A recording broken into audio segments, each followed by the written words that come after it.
Eight Cousins by Louisa May Alcott. Chapter 13. Cozy Corner.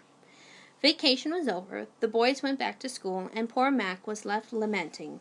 He was out of the darkened room now, and promoted to blue goggles, through which he took a gloomy view of life, as might have been expected. For there was nothing he could do but wander about and try and amuse himself without using his eyes. Anyone who has ever been condemned to that sort of idleness knows how irksome it is, and can understand the state of mind which caused Mac to say to Rose in a desperate tone one day, "Look here, if you don't invent some new employment or amusement for me, I shall knock myself in the head as sure as you live."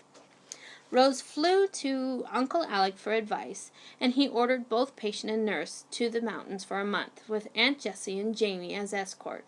Pokey and her mother joined the party, and one bright September morning 6 very happy-looking people were aboard the express train for Portland.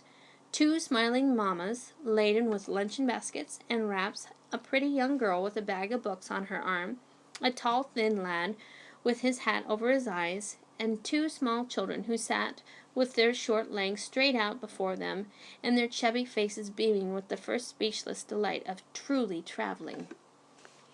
An especially splendid sunset seemed to have been prepared to welcome them, when after a long day's journey they drove into a wide green dooryard, where a white colt, a red cow, 2 cats, 4 kittens, many hens, and a dozen people, old and young, were gaily disporting themselves. Everyone nodded and smiled in the friendliest manner, and a lively old lady kissed the newcomers all around as she said heartily, "Well, now, I'm proper glad to see you. Come right in and rest, and we'll have tea in less than no time, for you must be tired. Lizzie, you show the folks upstairs. Kitty, you fly around and help your father with the trunks, and Jenny and I will have the table all ready by the time you come down. Bless the dears, they want to go see the pussies, and so they shall."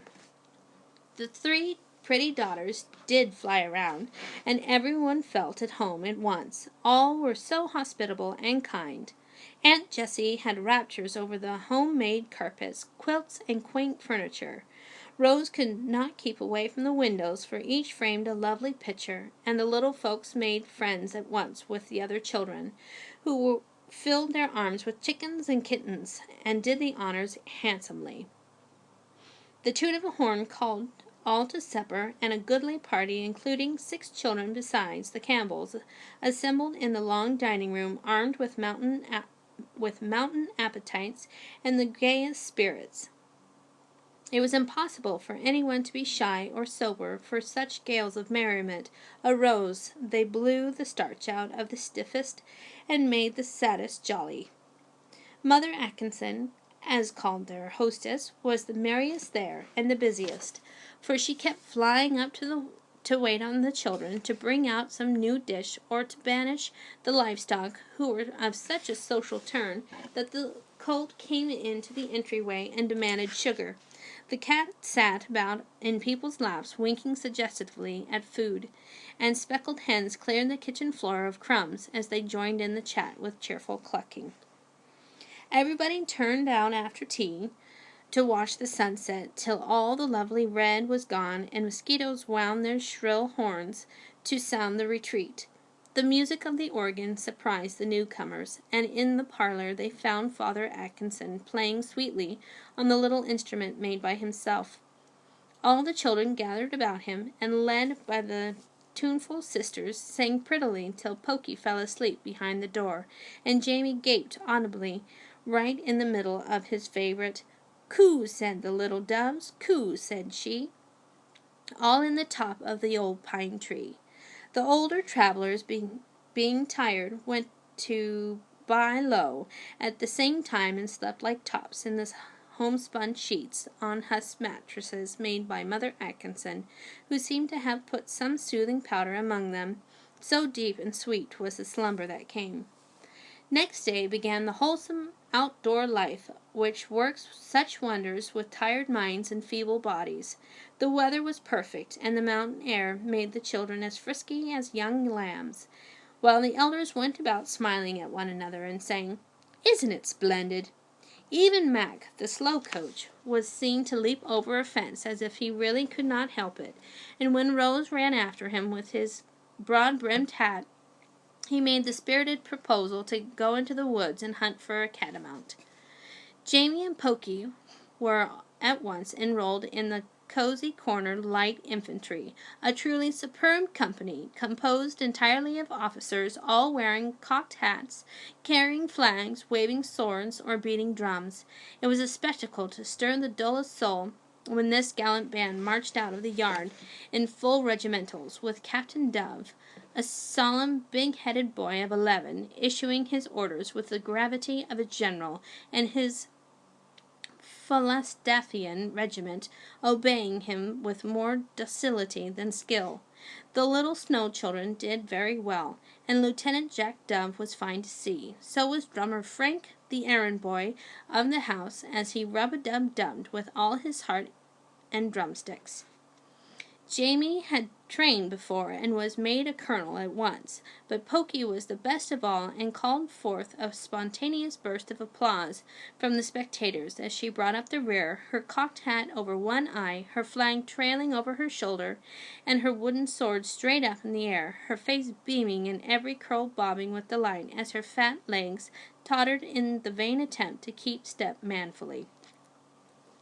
Mac and Rose were picking blackberries in the bushes beside the road when the soldiers passed without seeing them, and they witnessed a sight that was both pretty and comical.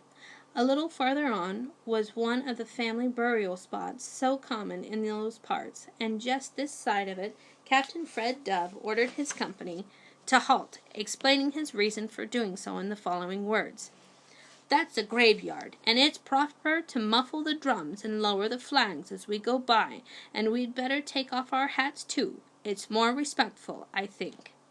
"Isn't that cunning of the dears?" whispered Rose, as the little troop marched slowly by, to muffle the roll of the drums, every flag and sword held low, and the little heads uncovered, and the childish faces very sober as the leafy shadows flickered over them.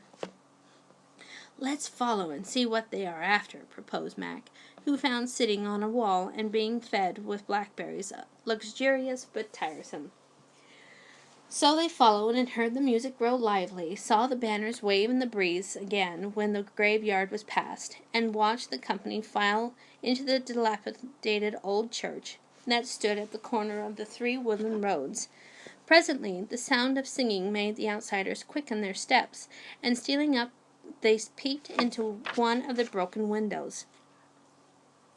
Captain Dove was up in the old wooden pulpit, gazing solemnly down upon his company, who, having stacked their arms on the porch, now sat in the bare pews singing a Sunday school hymn with great vigor and relish.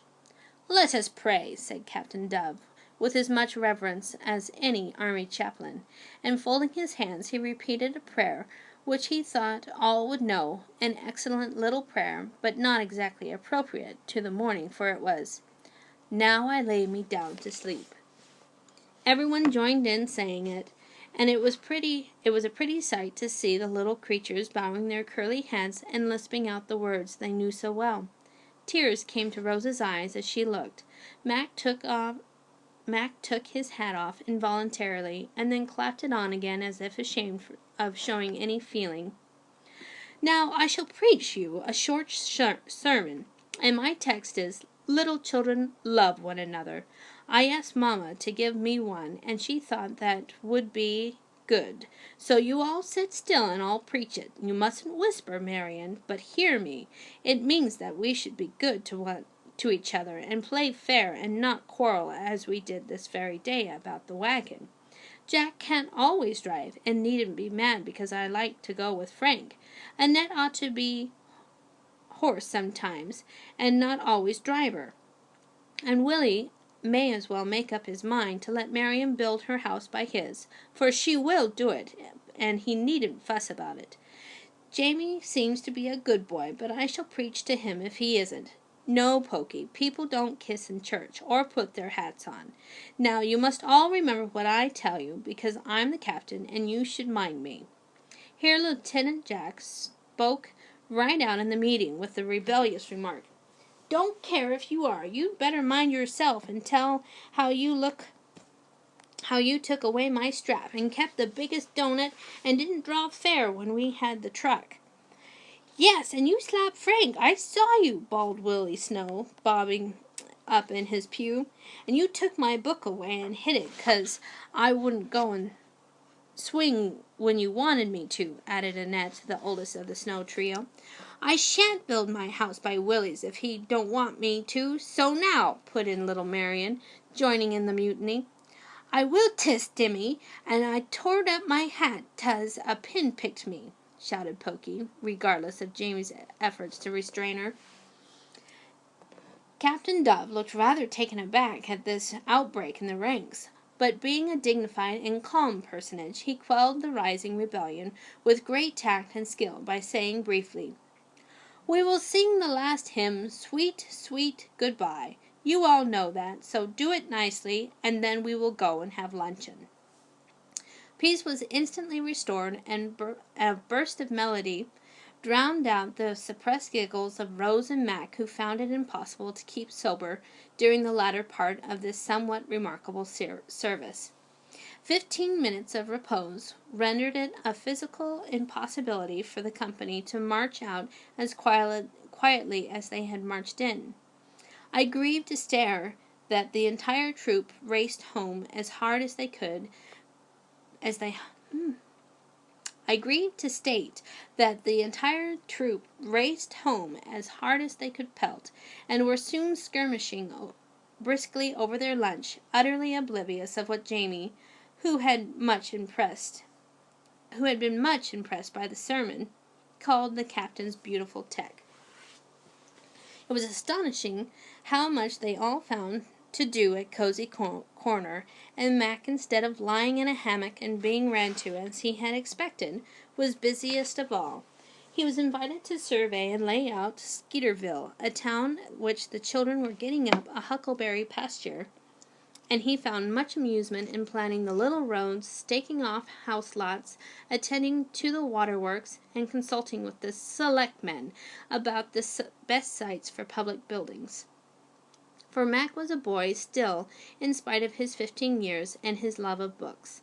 Then he went fishing with a certain jovial gentleman from the West, and though they seldom caught anything but coals, they had great fun and exercise chasing the phantom trout they were bound to have.